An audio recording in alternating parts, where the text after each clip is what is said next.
Hola, ¿cómo andan? Bueno, espero que anden bien. Comento que, bueno, que estos días estoy con una licencia por cuidado de familia a cargo.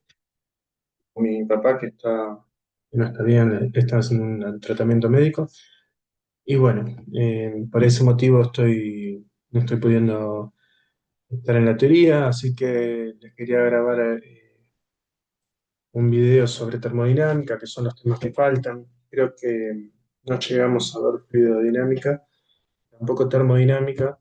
De todos modos, los videos de Cecilia, de la profesora anterior, me parece que son más completos que, lo- que la- que las presentaciones que les voy a grabar, así que si ustedes quieren ir ahí, está muy bien. Pero bueno, de todos modos, por una cuestión de que ustedes tengan alguna referencia eh, de mí mía, me pareció importante también grabarle algún videito. No va a ser muy distinto. Es más, ya les digo, va a ser un principio menos completo, pero porque bueno, ella dio la materia hace muchísimos años y ya tiene mucha cancha, ¿no? Eh, pero bueno, igual les voy a compartir un poco de eh, lo que pensaba para lo que es termodinámica. Así que bueno, vamos a arrancar un poquito con eso y bueno, lamentablemente no sé bien en qué momento vamos a poder hacer consultas, pero sí yo estoy en comunicación con Flor y con Janina, ¿no? Por ese lado, bueno, vamos a arrancar. Hay dos presentaciones de termodinámica. Me quedó también fluidodinámica que voy a ver si la hago también. Así será. Bueno, arrancando con termodinámica, digamos, si quiere, veníamos, ¿no? De haber visto cómo se trasladan, se mueven los sólidos, ¿no? Que pueden trasladarse, también pueden rotar.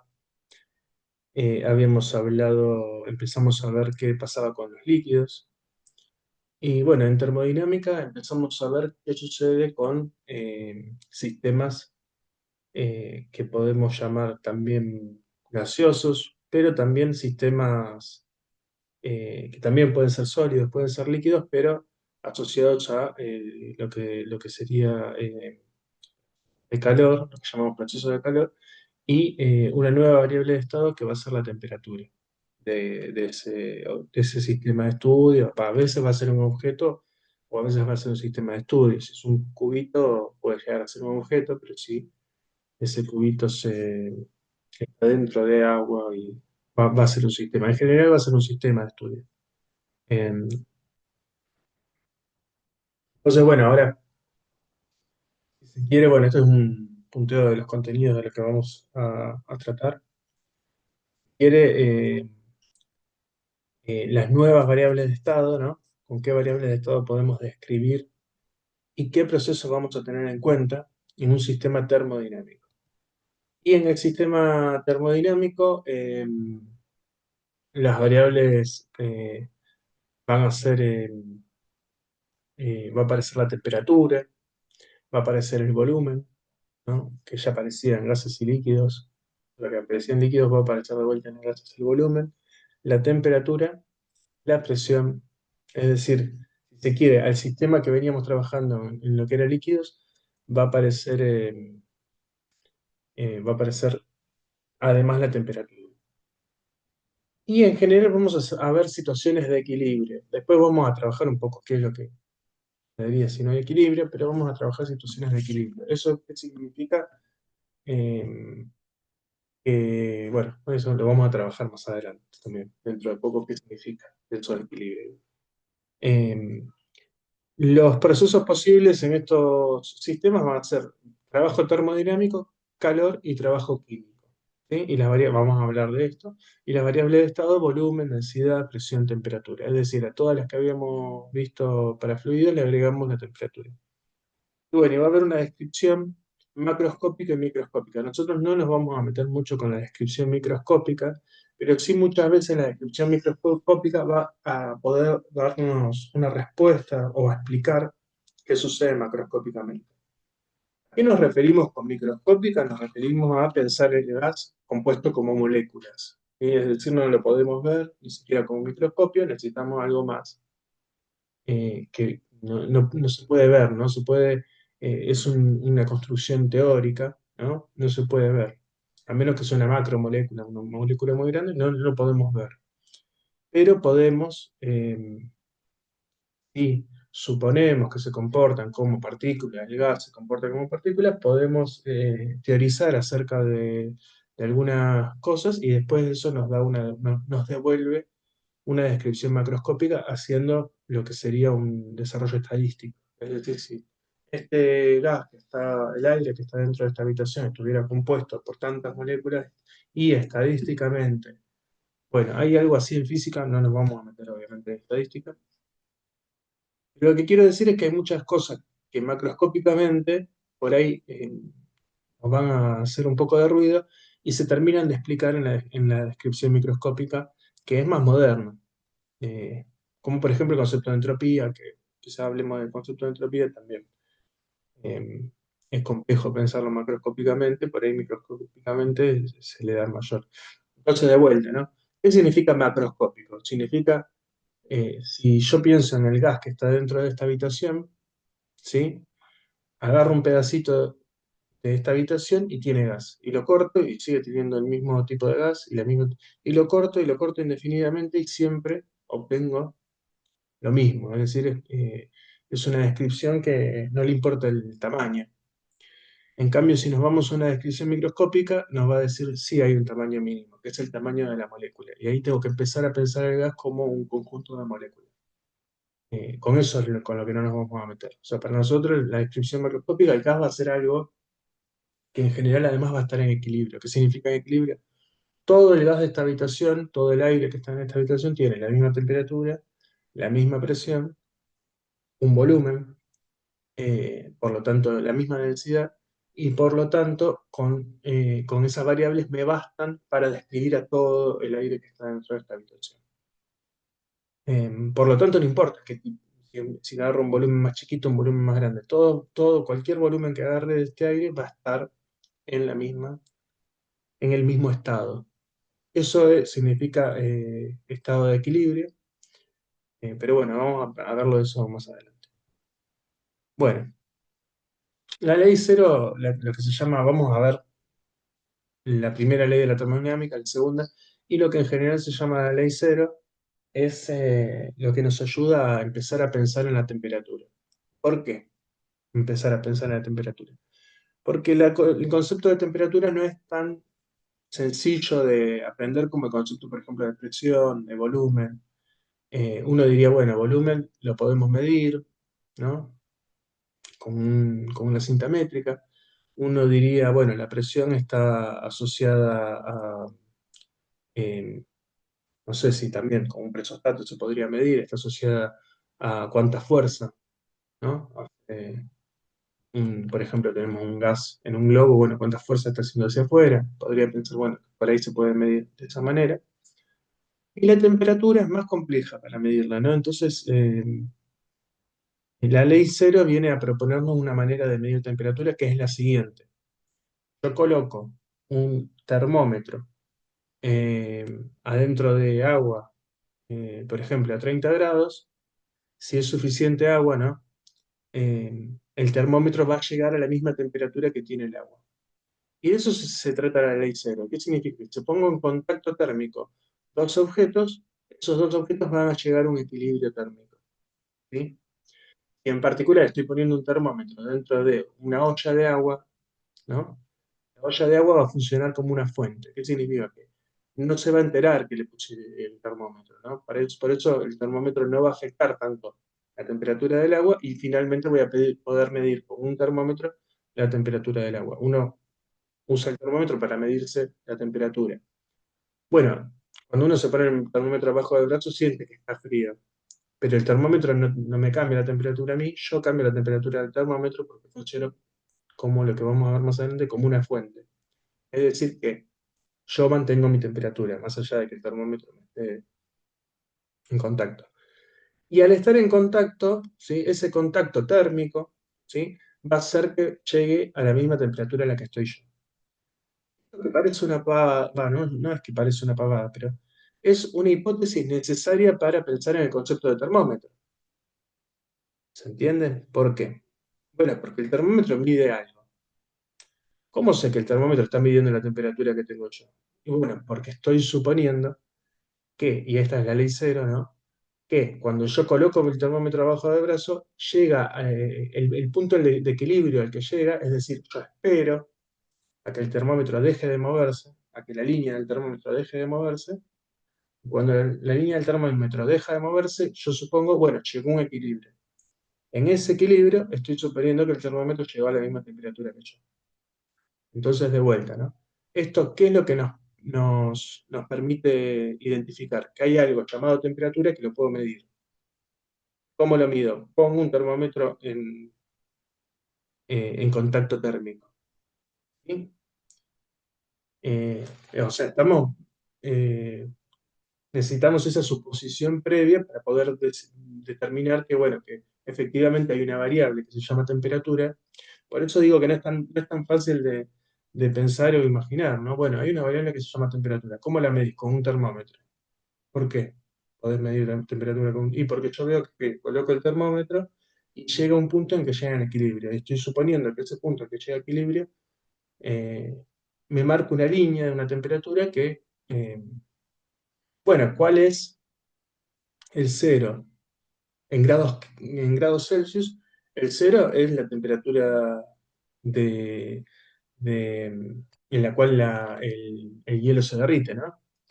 Entonces, de vuelta, ¿no? Veo que empieza a derretirse el hielo, coloco el termómetro y eh, una línea de mercurio, ¿no? Estoy pensando en los termómetros de antes, ¿no? Una línea de mercurio, ¿no? Llega a una determinada longitud, pinto ahí y digo, bueno, este es mi cero. Después voy, coloco a los 100 grados, cuando sé que el agua se está empezando a evaporar, por ejemplo, y coloco el termómetro, espero a que llegue al equilibrio, ¿no? La línea de mercurio se agranda y cuando llega al equilibrio, o sea que espero a que no se mueva más, le pongo una rayita y digo, bueno, estos son mis 100 grados. Y después divido el 100 y digo, bueno, listo, esa es la idea, ¿no? La de poder generar una escala. Entonces, bueno, simplemente eso lo que está escrito acá, es eso con lo que se tiene que quedar. Pero bueno, esto sería la ley cero. Bueno, si mezclamos agua fría con agua caliente, vamos a obtener, en el equilibrio, no vamos a obtener agua fría y caliente. Cuando te esperamos un ratito, obtenemos agua tibia, es decir, que se mezclaron las dos en una temperatura intermedia. Bueno, esto es lo que nos permite, como decía, ¿no? De definir la temperatura. Tenemos grados Celsius, 0 grados en la solidificación del agua y el 100 en la evaporación. Es una forma de escribir una escala, ¿no?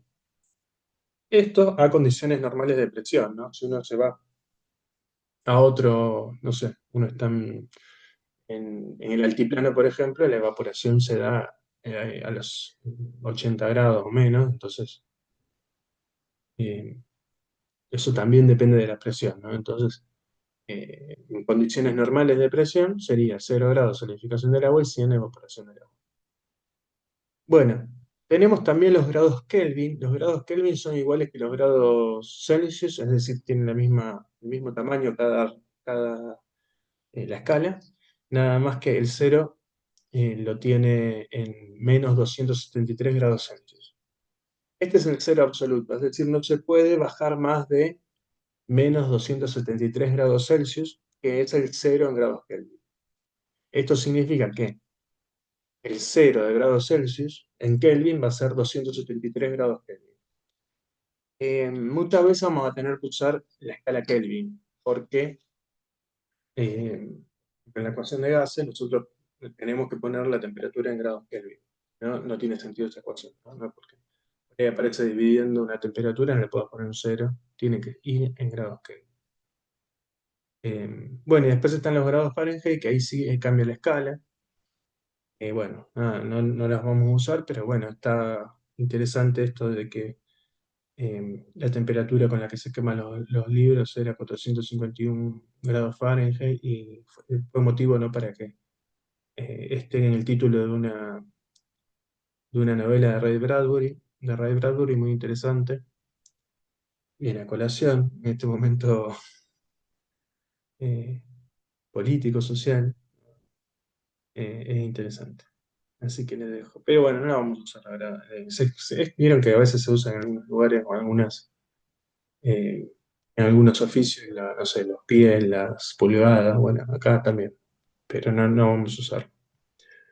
Bueno, un ejemplo, ¿cómo se expresa en grados Kelvin una temperatura de 25 grados Celsius? Lo que uno está acostumbrado a leer en Celsius, le tengo que sumar 273. Entonces le sumo 273 y me da 298 grados Kelvin. ¿Cuánto es en grados Kelvin? 0 grados Celsius. Y es 273 grados Kelvin. Bueno. Bueno, como les decía, ¿no? Lo que permite, lo que permite medir, ¿no?, con un termómetro de esos de mercurio tiene dentro un material que se dilata con la temperatura, ¿no? Eh, entonces, bueno, uno podría pensar, bueno, queremos expresar esa dilatación, poder expresarla de manera matemática. Y uno va a decir, bueno, es lineal a la temperatura, es decir, a mayor temperatura, mayor dilatación, a menor temperatura, menor dilatación, y el comportamiento es lineal. Lineal quiero decir proporcional.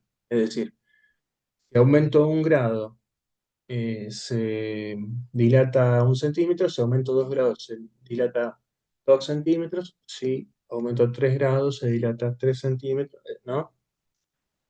Y eso depende del material.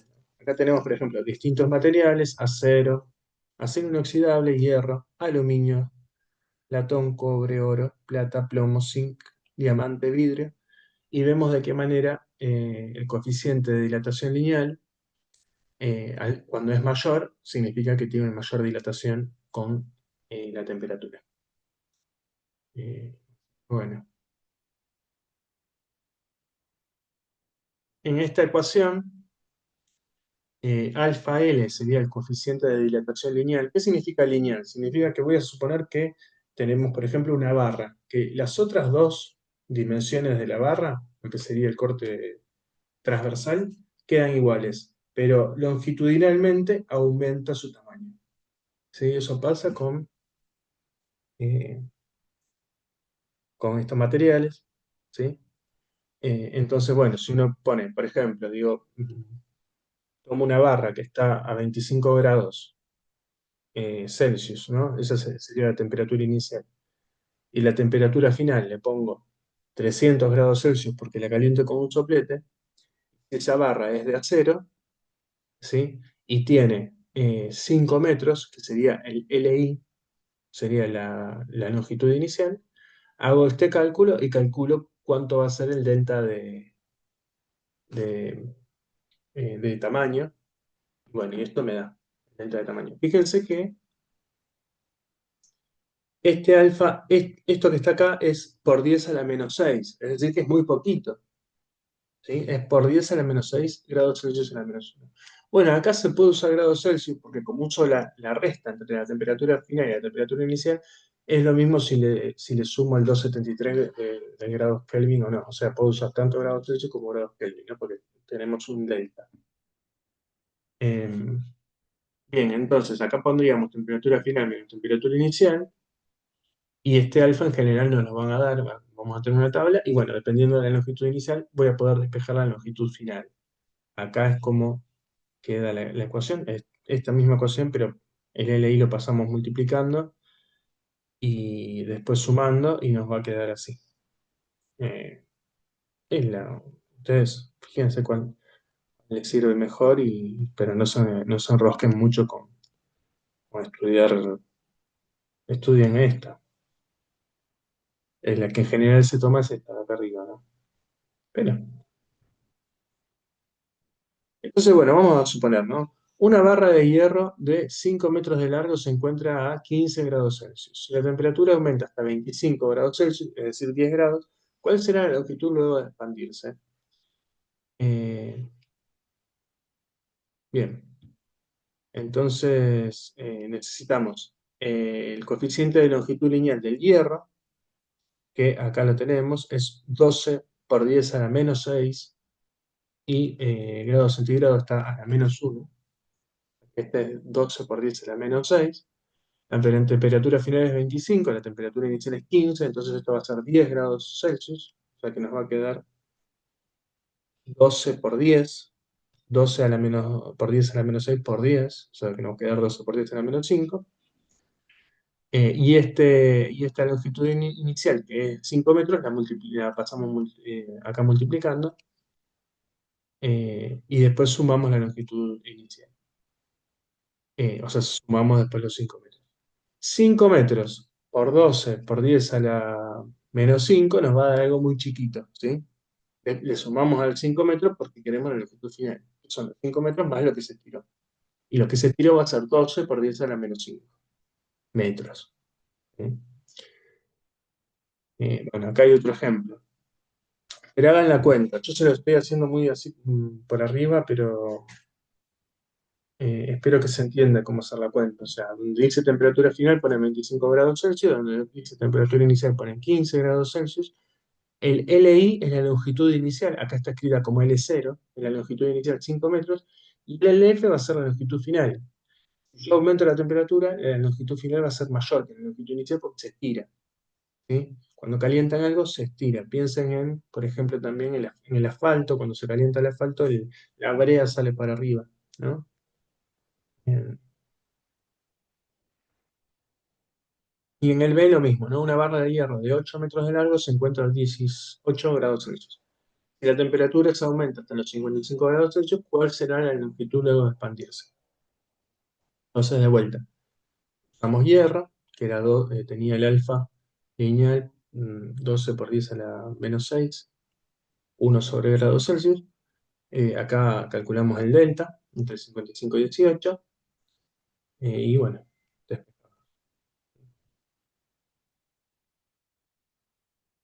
a veces en algunos problemas nos piden la longitud final y en otros problemas nos piden el delta, o sea, la longitud final menos L0. Eso es más fácil por ahí, ¿no?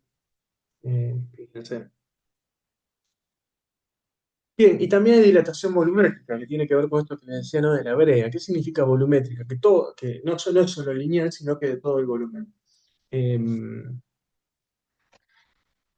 Así que bueno, por ejemplo, eso pasa en muchos materiales, ¿no? Y en ese caso tenemos, fíjense que la ecuación es la misma, nada más que este alfa va a ser alfa de volumen, no lineal. Y el alfa de volumen es el mismo que el lineal para el mismo material, por ejemplo, el alfa de volumen, el alfa volumétrica del hierro, es 3 veces la dilatación lineal. El coeficiente de dilatación volumétrica del hierro es 3 por el coeficiente de dilatación lineal del hierro. Entonces, bueno, el coeficiente de dilatación lineal lo tenemos acá, lo multiplicamos por 3 y ahí tenemos un coeficiente de dilatación volumétrica. Es decir, si tenemos un cubito de hielo y lo calentamos, se va a expandir en todas sus dimensiones. Y para saber cómo se expande, la cuenta es exactamente igual, eh, nada más que bueno, con volumen. ¿Por qué esto? Bueno, porque a veces los materiales se pueden expandir volumétricamente y a veces, por ejemplo, con, eh, con un, ¿cómo se llama? Con un termómetro de mercurio, el mercurio no se puede expandir en 3 dimensiones, se puede expandir solo en una. Es decir que, en ese caso, tendríamos solo expansión lineal, ¿no? Dentro de un tubo, por ejemplo. Vamos a ver más que nada la lineal, pero bueno, está bueno saber que las cosas se pueden dilatar volumétricamente. Bueno, esto es lo que nos permite, como les decía, eh, definir un termómetro, ¿no? Generar un termómetro. Estas dos cosas, ¿no? Primero, saber cómo funciona la dilatación de un material con respecto a la temperatura y por el otro, suponer la ley cero, que es que si yo pongo un termómetro en contacto con algo, va a llegar a un equilibrio en el cual la temperatura que va a tener el termómetro es lo mismo, la misma temperatura que tiene aquello, el sistema al cual lo estoy poniendo en contacto. Por ejemplo, estos termómetros de Galileo también eh, son como unas bolitas que suben o bajan, y esas bolitas tienen la temperatura escrita. Bueno, la temperatura es la de la bolita que está más en el medio, y, eh, y en este caso toman, ¿qué es lo que toman? Bueno, la temperatura del agua, ¿no? Que hay acá adentro, que uno espera que sea la del ambiente. Bien. Bueno, la densidad puede cambiar con la temperatura. Esto es algo que no nos pasaba en el modelo de fluidos ideales o de fluidos que teníamos. Nosotros en todos los fluidos estábamos suponiendo que la densidad era constante, es decir, que era incompresible. No vimos situaciones de fluidos que no fueran incompresibles. Los fluidos en general no son muy compresibles. Ahora vamos a empezar a ver gases, que los gases sí son compresibles, ¿no?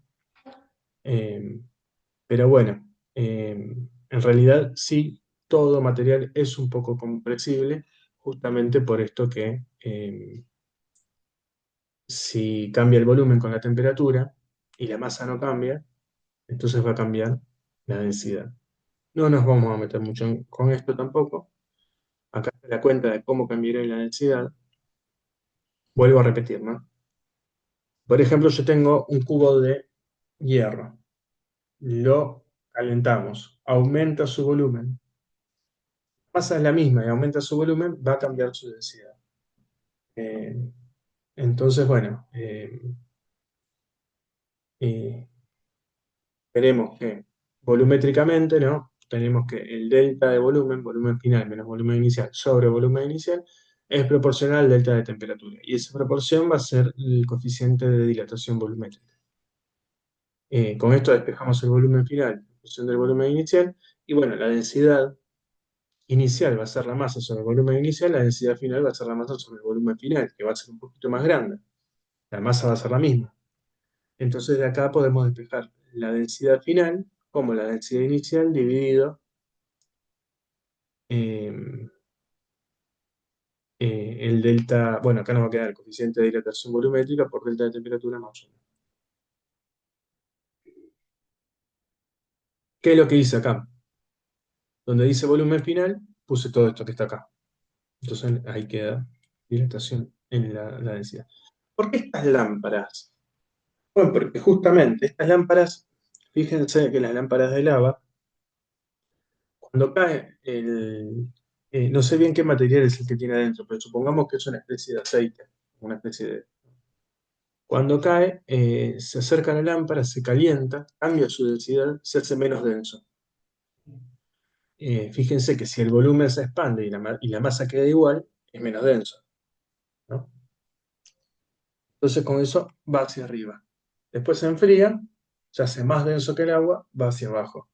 Se calienta, se hace menos denso que el agua, va hacia arriba. Y bueno, y eso es lo que vemos, ¿no? Como la lámpara del agua. Bien, de todo esto que estamos viendo, expansión volumétrica y expansión lineal, ¿sí? ¿Para qué nos sirve en términos conceptuales?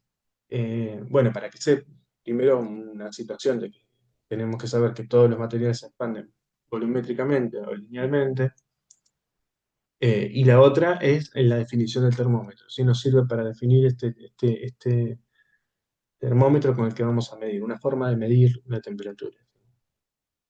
Como una hipótesis, ¿no? Que usamos, pero se puede verificar experimentalmente. Entonces, ahora con esta idea, ¿no? De temperatura, va a ser una variable de estado de nuestro sistema, vamos a definir sistema de estudio, entorno y frontera. Sistema de estudio, entorno, más o menos los veníamos trabajando, ¿sí? Entorno son todos los objetos del entorno con los cuales interactúa. Estos objetos o sistemas del entorno pueden hacer procesos de calor, trabajo termodinámico o trabajo químico sobre el sistema de estudio. Y ahora nos vamos a meter. El proceso de calor, eh, bueno, es un tipo de proceso que hace un objeto sobre otro. Trabajo termodinámico tiene que ver con cambio en el volumen. Por ejemplo, si yo inflo un globo, estoy haciendo trabajo termodinámico sobre el globo y uno eh, comprime algo, ¿no? Y trabajo químico va a estar asociado con llenar de partículas o vaciar algo de partículas, ¿no? O sea, agregar materia. Es decir, nuestro sistema de estudio a veces va a ser un globo, si yo lo inflo, estoy haciendo trabajo químico y trabajo termodinámico, porque estoy viendo su volumen y además lo estoy llenando de materia. Bien, va a ser medio, por ahí medio complejo, porque uno puede decir, bueno, pero ¿cuál es tu sistema de estudio? ¿El globo y el aire que vos tenías dentro del pulmón? Bueno, ahí nosotros nos vamos a tener que arreglar para decidir cuál es nuestro sistema de estudio, cuál es nuestra frontera. Y bueno, va a haber momentos en que vamos a tomar fronteras que van a permitir o no que pasen partículas, o fronteras que van a permitir o no procesos de trabajo termodinámico, o fronteras que van a permitir o no procesos de calor. Por ejemplo, un termo, vamos a suponer un termo que usamos para tomar mate, vamos a suponer que idealmente no permite procesos de calor, por lo tanto, el agua mantiene su temperatura. Vamos a meter después igual en eso. Es complejo, pero bueno, va a salir. Bueno, universo. Aquí ya llamamos el universo al sistema más el entorno. Es decir, nuestro universo va a ser el conjunto del sistema más el entorno. Es decir, si se quiere, es el cierre de lo que nosotros estamos tomando como sistema de estudio y aquello con lo que interactúa. Obviamente nunca vamos a poder aislar el universo, ¿no? Pero vamos a intentar ir hacia eso. Bueno, si este sistema, qué sé yo, dejamos un té en la mesa, ¿con qué interactúa? Y con el aire que hay en la cocina y con la mesa. Bien, ese va a ser nuestro universo. El aire de la cocina, la mesa y el té. Y el té va a ser nuestro sistema de estudio, ¿no? Y la frontera, bueno, la frontera en ese caso, ¿no? Podría ser la taza. La frontera puede ser real o ficticia. Es lo que separa el sistema del entorno. Y según la frontera vamos a tener distintos procesos. Vamos a meternos con eso. Eh, bien. Bueno, vamos a arrancar con lo que se llama la primera ley de la termodinámica. La variable de estudio con la que vamos a trabajar eh, con nuestro sistema lo vamos a definir según su temperatura, su presión, su volumen. Vamos a usar esas tres variables de estados, presión, volumen, temperatura. Y vamos a agregar lo que llamamos la energía interna, que es la energía, digamos, la energía nada más que en el contexto de la termodinámica se llama energía interna, ¿sí? Se escribe con la letra U en general, y vamos a decir que si hay un cambio en la energía interna de nuestro sistema, es debido a que el entorno le está haciendo trabajo termodinámico, trabajo químico o calor. Lo que tenemos en esta ecuación, a la derecha son los procesos que hace el entorno sobre el sistema, y a la izquierda es un delta, es decir, energía final menos energía inicial. Entonces uno piensa, bueno, si un objeto está completamente aislado, no interactúa con nada, su energía debería mantenerse constante.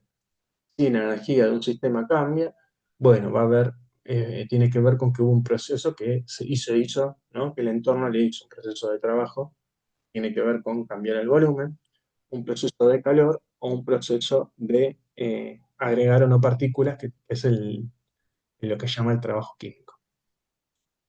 Eh, Bien, por ejemplo, ¿no? Es decir, es importante que ustedes sepan que lo que está a la izquierda es el sistema y lo que está a la derecha son procesos que hace el entorno sobre el sistema. ¿Sí? Bien. Van a ver que creo que Cecilia usa un menos en el trabajo termodinámico. Eh, si les es más cómodo usen el menos, yo les pido disculpas que no cambié porque yo por lo menos uso el más, pero me gusta explicarles por qué uso el más. Pero si ustedes quieren usar el menos, usen el menos. Ahora vamos a contar un poco, nos vamos a meter porque el más o el menos ahí, pero es una cuestión de convención. Bueno, por ejemplo, ¿no? Si sobre un sistema se realiza un trabajo de 38 joules y un calor de menos 22 joules, ¿cuál será la variación de energía interna? Entonces hacemos la cuenta, ponemos donde dice trabajo, y un trabajo químico de cero, ¿no?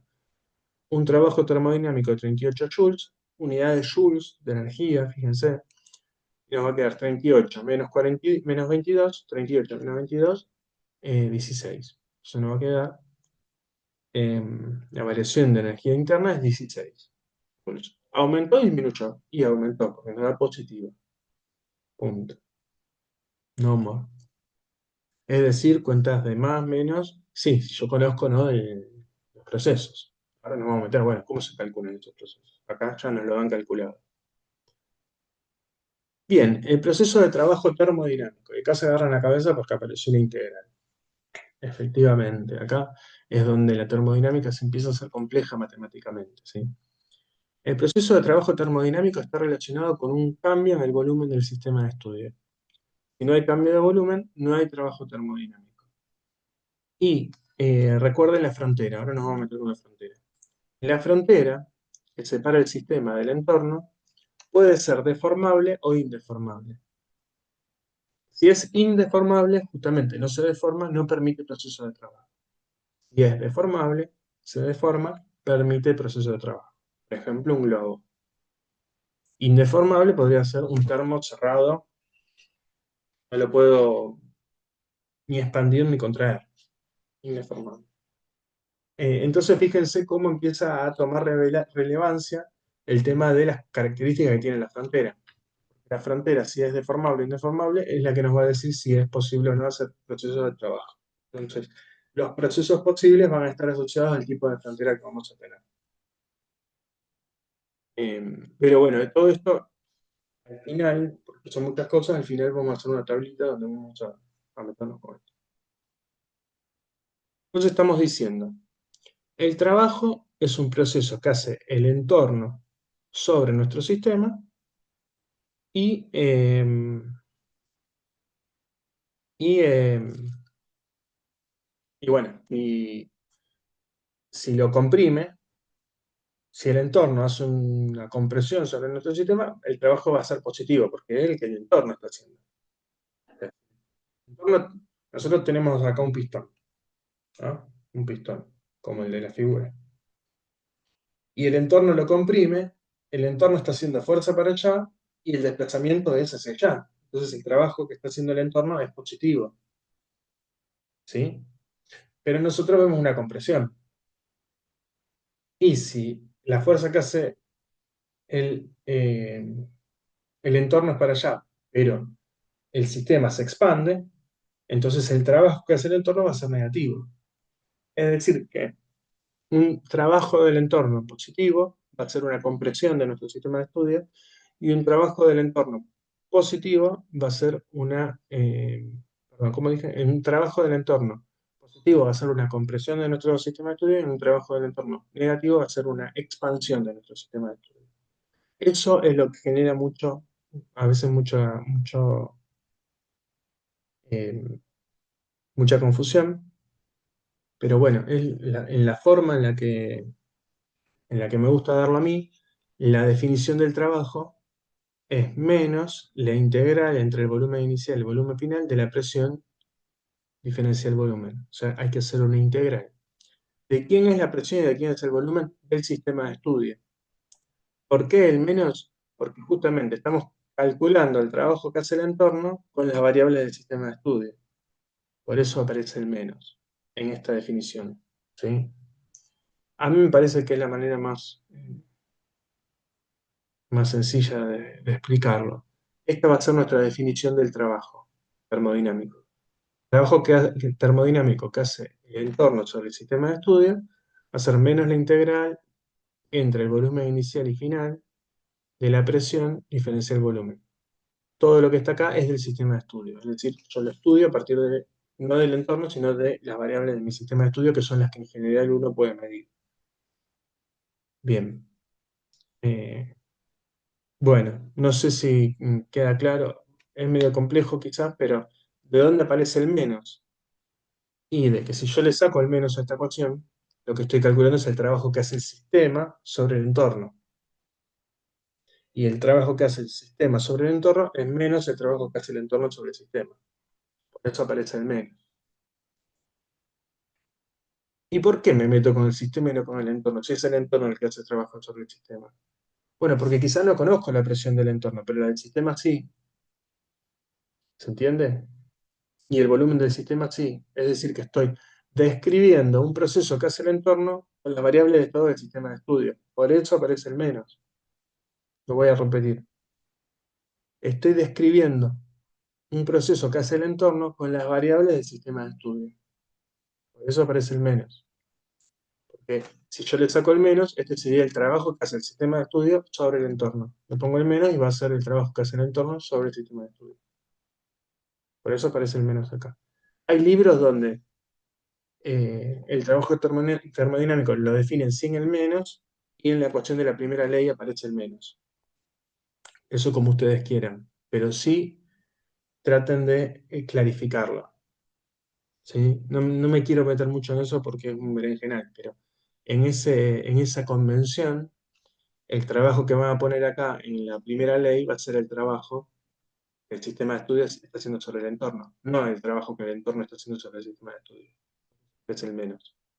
Y el trabajo que el sistema de estudios está haciendo sobre el entorno sí va con más acá. Vieron que es un berenjenal. Dos opciones. O pongo el menos en la ecuación de la primera ley y defino el trabajo con más, o pongo el más en la ecuación de la primera ley y defino el trabajo con el menos. Pero lo que les tiene que quedar claro es que la presión que va acá y el volumen que va acá es el sistema de estudio. Bueno, bueno, procesos. Bueno, nos vamos a meter ahora con los procesos, ¿no? Otro proceso es el de calor. Vamos a utilizar un modelo de calor. No va a ser lo mismo calor de temperatura, ¿sí? La temperatura es una variable de estado de nuestro sistema y el calor es un proceso. ¿Se entiende la diferencia? La temperatura yo puedo ir y medirla y el calor va a ser un proceso. A veces ese calor de proceso va a hacer que cambie la temperatura de nuestro sistema. Es decir, uno diría un proceso de calor sería que yo tengo una olla y la pongo en el fuego de la hornalla y estoy haciendo un proceso de calor. A veces vamos a ver que no cambia la temperatura del sistema. Ojo, pregunta, preguntas teóricas que aparecen. O sea, no siempre el calor va a estar asociado a un cambio de temperatura, pero es lo que más, lo que a nosotros nos sucede más cotidianamente es eso, nosotros calentamos algo y cambia la temperatura.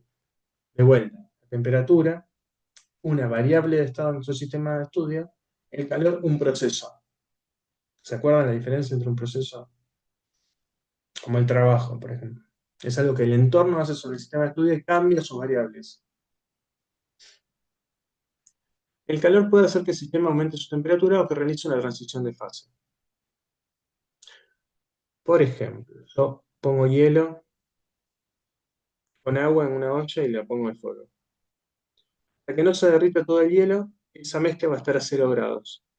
No estoy cambiando su temperatura, estoy derritiendo hielo. Es decir, que a veces vamos a ver que el calor cambia la temperatura del sistema o a veces no la cambia, pero genera algo en el sistema que es una transición de fase, por ejemplo. Entonces, no siempre el calor lo podemos asociar a la temperatura, a eso. Eso es una pregunta. Es decir, el proceso de calor a veces va a hacer que cambie la temperatura, a veces no, no siempre. Bueno, pero cuando lo asociamos a la temperatura, nosotros podemos hacer un modelo de, eh, un modelo de ese calor asociado a la temperatura. ¿Cómo sería ese modelo de calor?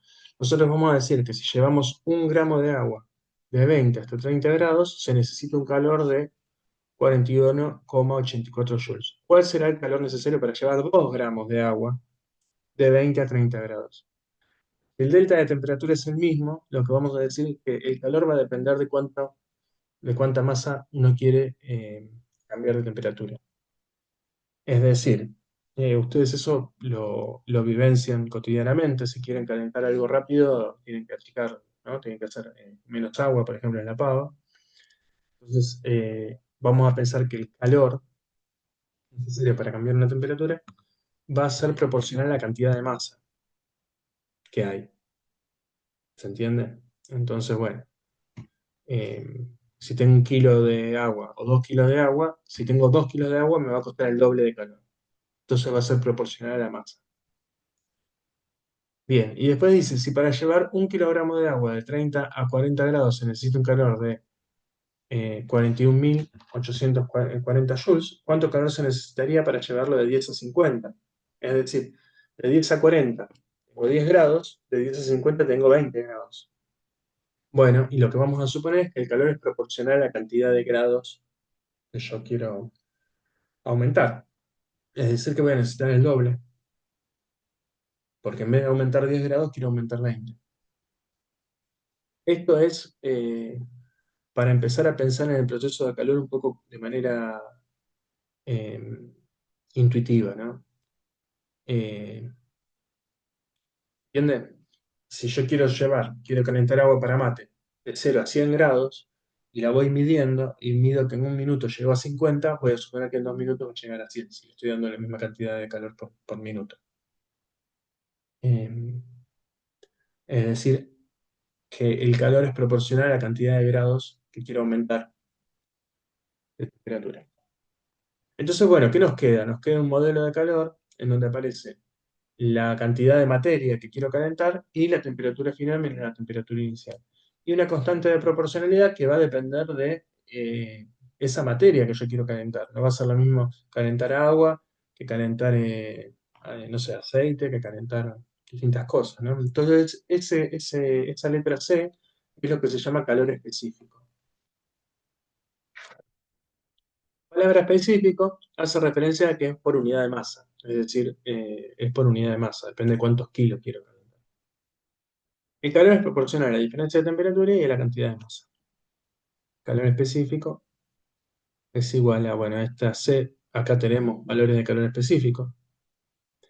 Por ejemplo, el agua es 4186. ¿Qué significa? Que para aumentar 1 grado, 1 kilo de agua, aumentarlo 1 grado, necesito 4186 joules. Fíjense que el mercurio no es mucho más sensible, necesita mucho menos calor para aumentar 1 grado 1 kilo de mercurio. ¿Entienden? Así se mide, ¿no? ¿Cuál es el calor necesario para elevar 10 grados de 1 kilogramo de agua? Bueno, esto es, el calor se mide en joules, ¿no? Acá aparece 4186 es por grado por kilo. Es decir, que esto lo tengo que multiplicar por 10. Son 10 grados. Entonces, bueno, acá la cantidad de masa sería 1 kilogramo, delta de temperatura sería 10 grados, y el C que voy a poner acá es el del agua, 4186 joule por kilogramo joule sobre kilogramo grado Celsius. Bueno, y acá están kilocalorías. Ustedes saben que en los alimentos aparecen las calorías de los alimentos, ¿no? También son una unidad de energía. Y una caloría son 4184 joules, entonces eh, aproximadamente 1 kilocaloría son 4,2 joules. Joule va a ser en MKS, calorías, bueno, se utiliza mucho.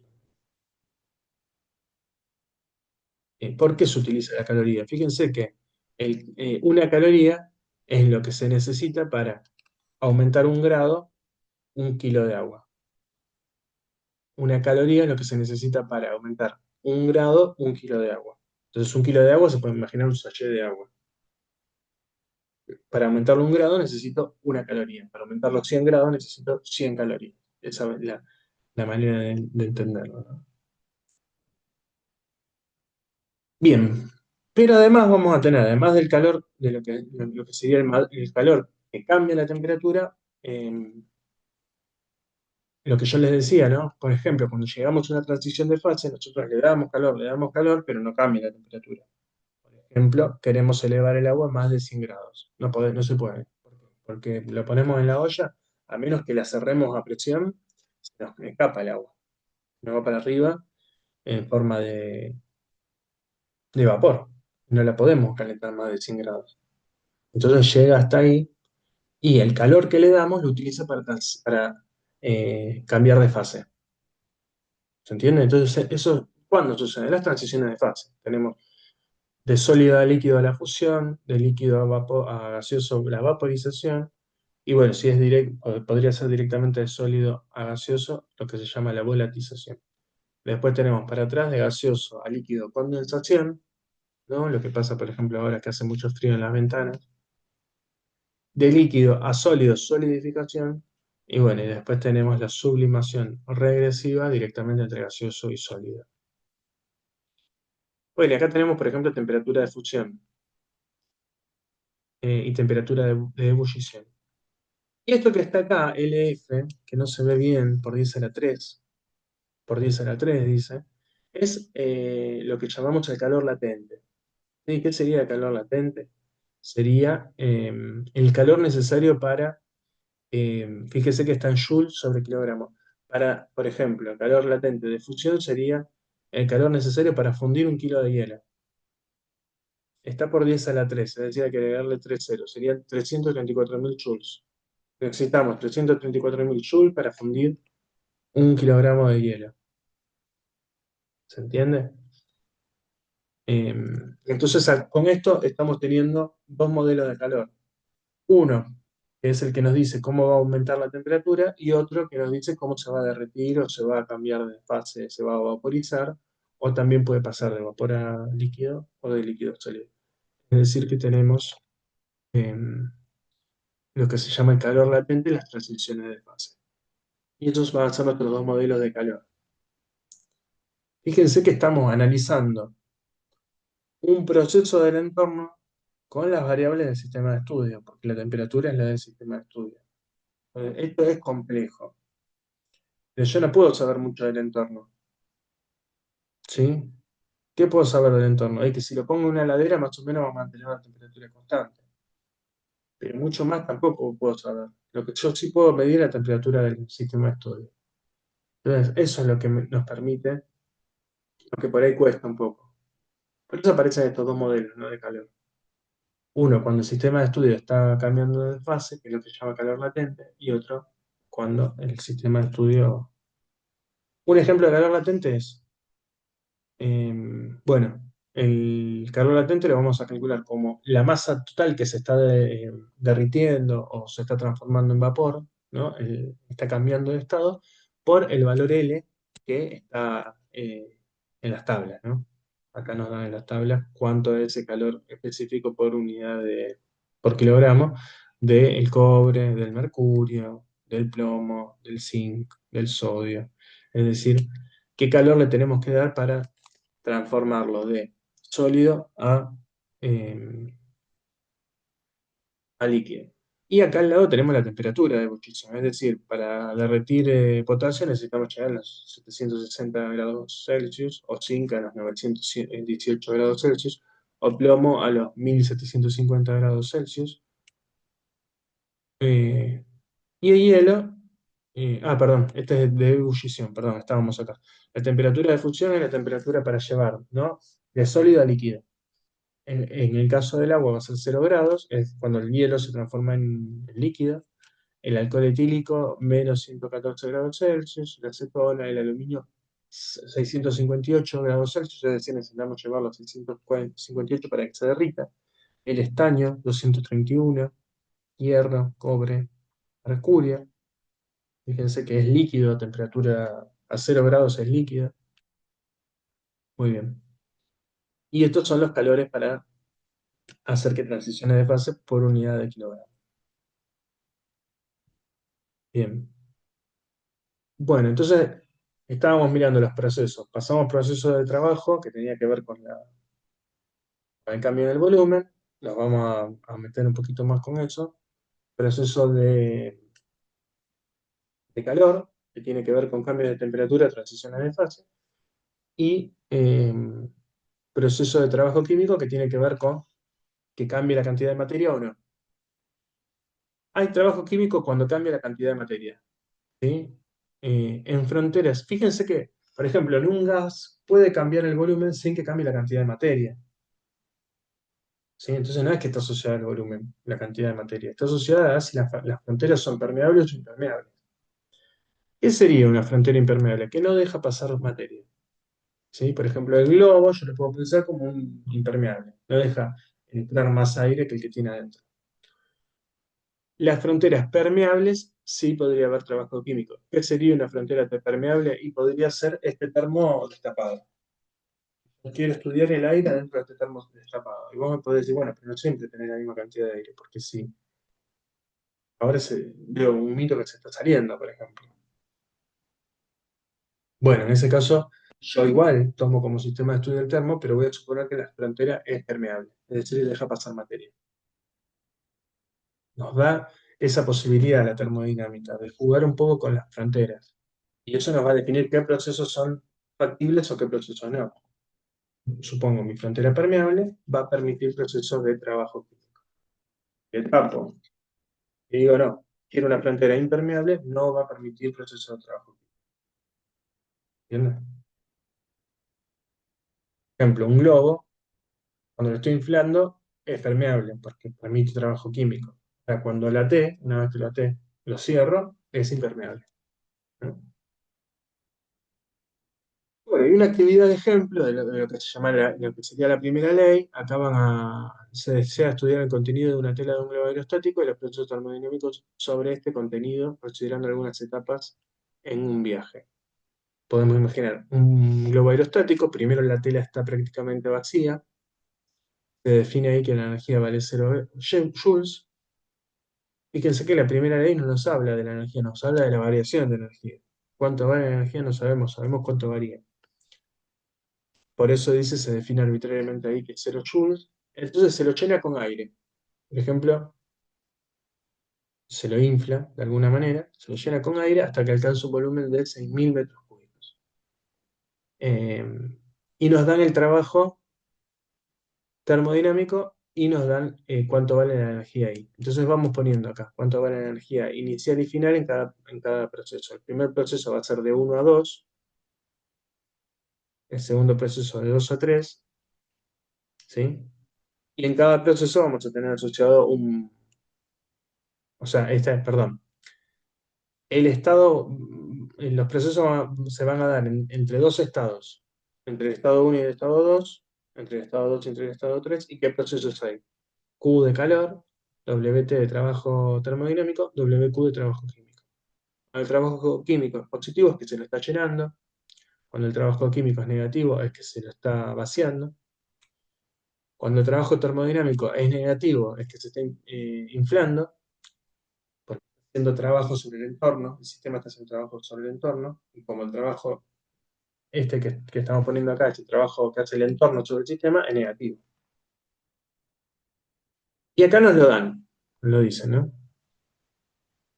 Esta forma de pensar la primera ley tiene el signo distinto que el que usa Cecilia. Disculpen por eso. Bueno, luego se enciende un quemador, es decir, que va a haber un proceso de calor con el cual va a cambiar la temperatura del aire que está dentro del globo. Ese proceso de calor nos lo dan cuánto vale el calor.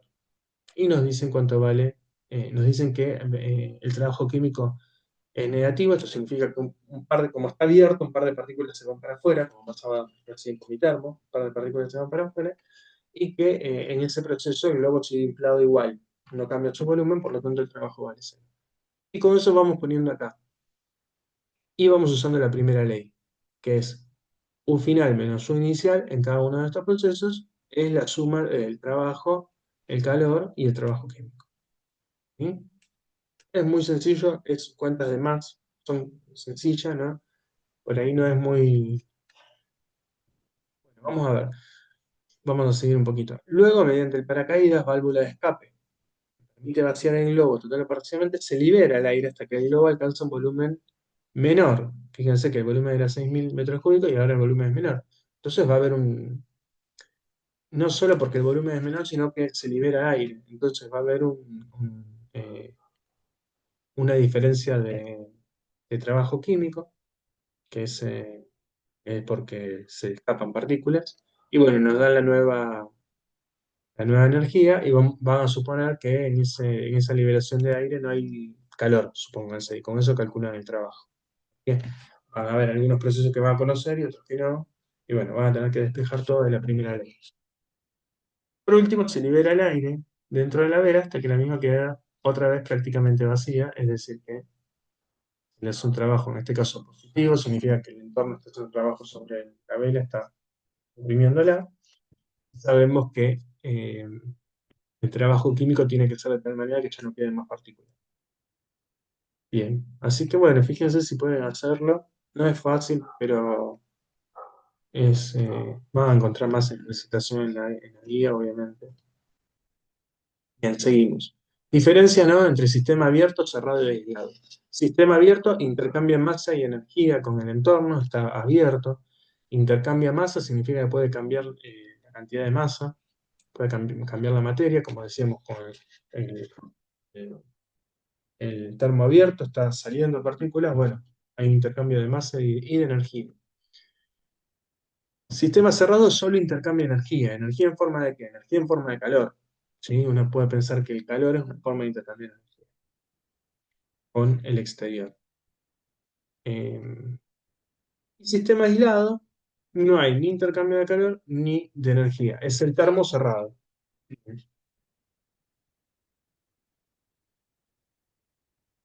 Otro ejemplo, ¿no? Sistema abierto, un vaso con agua. Sistema cerrado, no intercambia materia, pero sí puede intercambiar energía. O sea, puede haber procesos de calor. Un sistema aislado no intercambia ni energía ni calor. No, perdón, no intercambia materia ni energía. Bien. Bueno, esto que les decía de la tablita, ¿no? Donde vamos metiéndonos, ya no es fácil, pero bueno, van a tener tiempo para trabajarlo. Cuando la frontera es deformable, vamos a decir que permite trabajo termodinámico, porque lo podemos expandir o contraer. Cuando la frontera es indeformable, no permite trabajo termodinámico. Bueno, según si permite o no procesos de calor, la frontera se va a llamar diatérmica o adiabática. La frontera diatérmica permite procesos de calor, la frontera adiabática no permite procesos de calor. Es decir, uno para un termo esperaría que funcione como un sistema con una frontera adiabática, es decir, que no permita procesos de calor para que no se enfríe el agua. Y después tenemos permeable, que permite que traspasen la energía, perdón, las partículas, que traspasen las partículas. Permeable, un globo que yo lo inflo, es permeable hasta que lo ato, ¿no? Impermeable no permite el traspaso de partículas. Y acá están las definiciones, ¿no?, del proceso de trabajo, de calor y del trabajo químico. ¿Por qué aparecen las integrales? ¿No nos aparece una ecuación más linda? Bueno, porque justamente es un proceso que tenemos que integrar y depende de la manera en la que vamos de un lado al otro.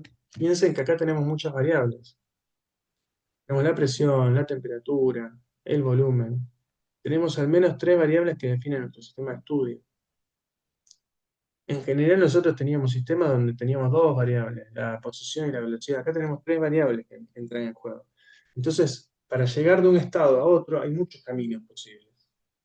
Por eso tenemos que integrar, porque dependiendo del camino que elegimos, va a ser el trabajo que vamos a hacer, el calor que vamos a hacer. Es decir, si yo digo, bueno, partimos del sistema termodinámico acá y queremos llegar al sistema termodinámico acá, pónganle agua que está a 20 grados y agua que está a 50 grados. Bueno, en ese caso, en el caso del agua, no la vamos a poder comprimir, ¿no? Pero podemos imaginar más fácil con un gas. Tenemos un gas a 100 grados y el mismo gas a 200 grados. ¿Y cómo pasaste de acá para acá? ¿Dejaste el volumen fijo o no? Si dejaste el volumen fijo, no va a haber proceso de trabajo. O no, o tiene un pistón que se puede mover y lo dejaste libre y lo calentaste, llegó a esa temperatura, pero se expandió. Entonces tenemos, para llegar a una situación, tenemos muchos caminos, ¿no? dependiendo de ese camino que nosotros tomamos, ¿sí? Eh, vamos a tener distintos procesos. Por eso aparece la integral, porque la integral lo que está integrando es el camino por el que llegamos de un punto al otro. Entonces tenemos puntos que van a definir nuestro sistema de estudio. Nuestro sistema de estudio va a tener una presión, una temperatura, un volumen. Y después vamos a tener procesos que nos van a llevar, que van a ser como los caminos por los que vamos a llevar a llegar de un punto al otro. ¿Sí? Bien. Por ejemplo, en el caso de esto del agua, ¿no? Tengo agua a 20 grados, la quiero llevar a agua a 100. Bueno, ¿cómo es el proceso? A volumen constante. Bien, bueno, entonces no va a haber proceso de trabajo, va a haber proceso de calor. ¿Se entiende? Y ahora quiero cocinar con la olla a presión que cocina a más de 100 grados. Entonces le pongo la olla a presión. Bien. ¿Qué está dejando fijo? Y el volumen. Y la presión no está cambiando. Bien. Otra situación, qué sé yo, algo que se está calentando a una atmósfera, a la atmósfera. Entonces la presión va a ser la misma que el exterior. Eh, vamos a tener muchos caminos para llegar al mismo estado. El estado del sistema va a estar dado por las variables de estado, presión, temperatura, energía interna y volumen, y en los caminos van a estar los procesos. Entonces vamos a tener distintos caminos y por lo tanto los procesos pueden ser distintos para llegar de un lugar a otro. Por eso lo tenemos que integrar. Estoy repitiendo muchas veces lo mismo, pero para ver si se entiende. Bueno, este es un ejemplo de la utilización del modelo de calor que estábamos viendo. Nosotros acá tenemos, acá arriba temperatura, eh, y bueno, aumentamos y acá abajo el calor. Empezamos a darle calor a un sistema que es hielo a menos 20 grados centígrados. Entonces empezamos a darle calor a un sistema que es hielo. Queremos evaporar 1 kilogramo de hielo que inicialmente está, perdón, a menos 10 grados centígrados. Acá debería decir menos 10. ¿Qué calor necesitaremos realizarle? Entonces lo queremos evaporar. Primero le hacemos calor y el hielo empieza a aumentar su temperatura. Aumenta su temperatura hasta que llega a 0 grados. ¿Qué usamos ahí? Usamos lo que llamamos el modelo de calor. Ponemos el calor específico del hielo, lo multiplicamos por 10 grados, que es el delta, la temperatura final 0, la temperatura inicial menos 10, 0 menos menos 10 nos va a quedar 10 grados centígrados, y la masa del hielo, 1 kilogramo. Hacemos esa cuenta y nos da cuánto tiene que ser el calor que vamos a tener que hacer para llegar a 0 grados. Una vez que llega a 0 grados, vamos a tener que todo el calor que nosotros le damos lo utiliza para derretirse. Entonces la temperatura se mantiene constante, 0 grados. ¿Sí? ¿Cuándo se derrite? Cuando uno tiene dos fases, fase hielo y fase agua, la temperatura de eso es constante, está en equilibrio. Si está en equilibrio, tiene la misma temperatura. El sistema en equilibrio tiene la misma temperatura y como no puede haber hielo a más de 0 grados, ni puede haber agua a menos de 0 grados, la temperatura es 0 grados, planchado. Bien, entonces, ¿acá qué hacemos? Vamos al calor latente de, ¿cómo es que se llama? Calor latente perdón, esto de quemado. Habíamos llamado calor latente de vaporización o de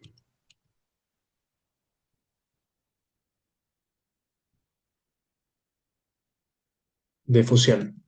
Calor latente de fusión, vamos al calor latente de fusión del hielo y lo multiplicamos por 1 kilogramo de hielo. Eso nos da cuánto calor necesitamos para llamar 1 kilogramo de hielo a 1 kilogramo de agua. Lo tenemos todo derretido. Le seguimos dando calor al agua, que ya es todo agua, 1 kilogramo de agua, porque no perdemos materia, empieza a subir su temperatura. Sube su temperatura y acá usamos de vuelta el calor latente del agua por la masa, que va a ser 1 kilogramo, por delta de temperatura final 100 grados centígrados, temperatura inicial 0 grados centígrados. Con esto calculamos el calor que necesitamos para llevar agua, desde ese kilogramo de agua, desde 0 hasta 100. Bien, seguimos dándole calor. ¿Qué va a pasar con el agua? Vamos a tener un sistema de agua con vapor, supongamos que está cerrado, de manera que no pierda vapor, no pierdo, sigue teniendo 1 kilogramo de materia total.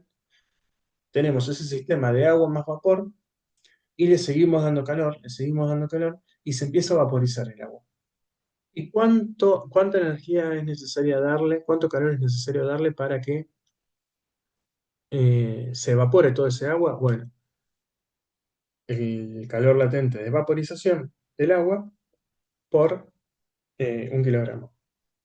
Entonces voy a la tablita, calor latente de vaporización del agua, de ebullición, no temperatura de ebullición, a este calor latente de vaporización, 2260 por 10 a la 3 joules, lo multiplico por 1 kilogramo y me da el calor que necesito para que sea todo a vapor. Y después me dicen, bueno, pero seguí dándole, queremos llevar 1 kilogramo, queremos evaporar. Bueno, y ahí ya lo evaporamos todo. O sea que el calor que queremos calcular sería el calor necesario para llevar el hielo de -10 a 0 grados, para derretir el hielo, para ese agua, una vez que se derritió el hielo, se transforma en agua, ese agua llevarlo de 0 a 100 grados, y para evaporar toda ese agua. ¿Sí? O sea, uno podría pensar, bueno, dejo 1 kilogramo de hielo dentro de la pava, le pongo calor, bueno, ¿cuánto calor necesito para que finalmente se derrita todo ese hielo, se caliente, llegue a la temperatura de 100 grados y se evapore todo? La cuenta, ¿no? Bueno, esto fue todo. Por ahí fue medio rapidito y confuso. Le pido disculpas. Es difícil también hacer no tener la presencialidad donde uno va charlando más con ustedes, pero bueno, y les recomiendo las clases de Cecilia. Me queda una clase de termodinámica, voy a ver si la puedo mandar ahora. Así que bueno, les mando saludos y nos veremos.